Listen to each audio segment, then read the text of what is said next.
Make a list of all the things you can do. Get right on those. Discipline yourself for those, both for the results and for the muscle and for the practice, so that when life hands you some big challenges, you'll be ready.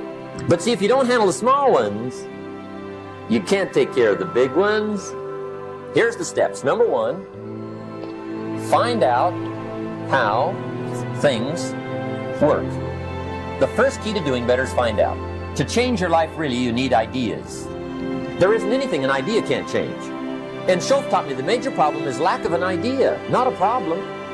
At first, I didn't have any money. I said to Mr. Schoaf, I don't have any money. He said, that's not a problem. Now, see, up until then, I always thought it was. I was confused. He said, no, the problem is lack of an idea on how to create money and wealth. It isn't lack of money, it's lack of ideas. So if you get the ideas, see, you can change anything. Now, to get ideas, you need a constant study of finding out. And they have to all be brought under the organizational structure of long-term collective vision. And in order to do that, you have to be disciplined. And any discipline, technically speaking, is an attempt to bring all those competing short-term impulses under a larger scale and more inclusive framework. You do that, and then, well, that's actually what gives you freedom. If you're going to mess around with very complicated and dangerous matters, you should really put your life together. We also know that the higher your conscientiousness, the lower your neuroticism. Conscientiousness does seem to keep neuroticism in check, and so I would say, and have said this to many people, clean your room, organize your life, get a routine, establish disciplined habits. The next subject is setting goals. Let me show you what turned my life every way but loose. Setting goals. Here's what can easily happen if you don't set goals. It's easy to let life deteriorate into making a living instead of designing a life. And we all have a choice. Make a living or design a life. It's easy to get trapped by economic necessity. But the best advice I can give you on how to break out of that trap is to learn how to set goals. Mr. Schoaf put it to me this way. He said, Jim, if you had enough reasons, you could do the most incredible things. If you have enough reasons. Write down your why. What are you doing this for in life? Your why should be something so big that it changes the whole outlook on how things are with you and your purpose. Think about your passion. Think about your opportunities. And that's how you find your purpose. When that why meets up with your passion, your opportunity, and your purpose, then you'll find out.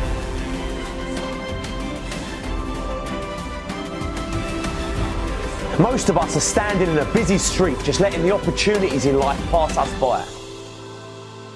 We're waiting for the perfect situation, the perfect circumstances, the perfect opportunity, the perfect time. There's never going to be a perfect time or the perfect moment. There's never a perfect moment to do something great with your life. Take a look at the clock.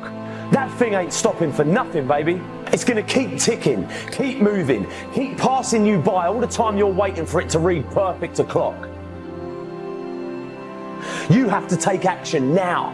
Whatever that goal is, whatever that dream is that you're holding in your mind, now is the time. Forget all your excuses. Forget all your problems. Not tomorrow, not next week, but right here, right now. Why keep looking around at people that are where you want to be, living the type of life you want to live? Look at that place where they are and say to yourself, now is my time. Now is my moment. Now is your moment. Today is that day. I want you to be terrified of sitting on the sidelines and doing nothing. Waking up in 6 days or 6 weeks or 6 years or 60 years and being no closer to your goal. You've made no progress. That is the nightmare. Do the extra repetition, run the extra mile, go the extra round, make the right choices. Give the full measure. Fight back. Go down swinging. Give every day everything you've got. Embed that long-term goal in your mind. Burn it into your soul. I got here not because I'm the strongest, not because I'm the fastest, not because I'm the best. I never stopped fighting. it got harder and it got harder. And it seemed the further I climbed, the harder it got. But I didn't stop. I didn't quit. I just kept fighting and fighting and fighting. Think about it, write about it, talk about it, hang it up on your wall, but most important, do something about it every day. Every day, do something that moves you toward that goal, that keeps that goal alive and in sight and in focus. Do what you say, mean what you say, follow through for something for one time in your life. One time.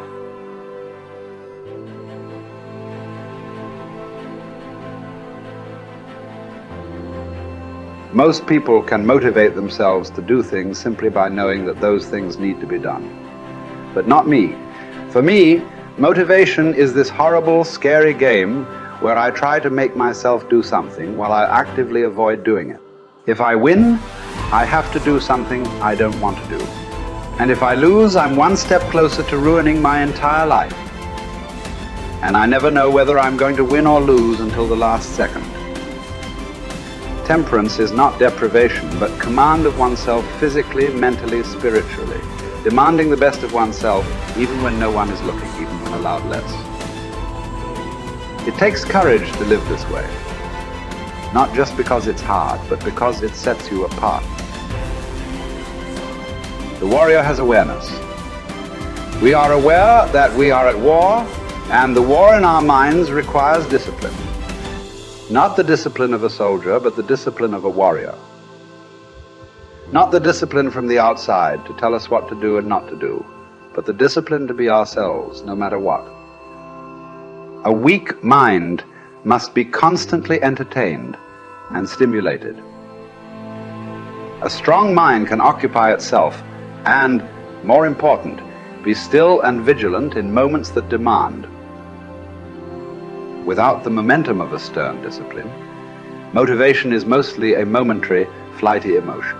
For it works best under the supervision of discipline, but can serve as not only an ally, but also an enemy, because in anything that requires your self-discipline, whether going to church, going to classes, going to workouts, going through trainings, completing jobs, reading books, living well, eating healthily, studying, practicing something, the more times you skip, the more relaxed and motivated you'll become about skipping. And the next thing you know, you've quit your fight altogether. Or put in short, the more you skip, the more you'll skip until you've quit. Maybe then you'll see that motivation bears its fruits when watered by discipline, but it spoils when not. We don't need accomplishments to feel good or to be good enough. What do we need? The truth. Not much. Some food and water. Work that we can challenge ourselves with. A calm mind in the midst of adversity. Sleep. A solid routine, a cause we are committed to. Something we're getting better at. Everything else is extra. Or worse, as history has shown countless times, the source of our painful downfall. If the first step is just showing up, committing to doing something each day, then the next step is finding something to focus on getting better at each day. And in this, where cumulative improvement meets compounding returns, we can harness one of the most powerful forces on earth. Think about it. Most people don't even show up. Of the people who do, most don't really push themselves. So to show up and be disciplined about daily improvement, you are the rarest of the rare. Life is filled with all sorts of difficulties and challenges. Work will not always go well. But working out is in our control. It is a contained space in which the only potential obstacle is our determination and commitment. Swim. Lift weights. Train in jiu-jitsu. Take long walks. You can choose the means, but the method is a must. You must be active. Get your daily win.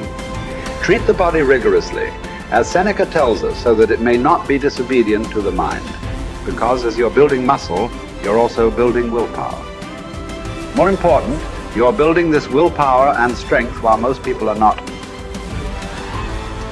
The body, you must understand, is a metaphor.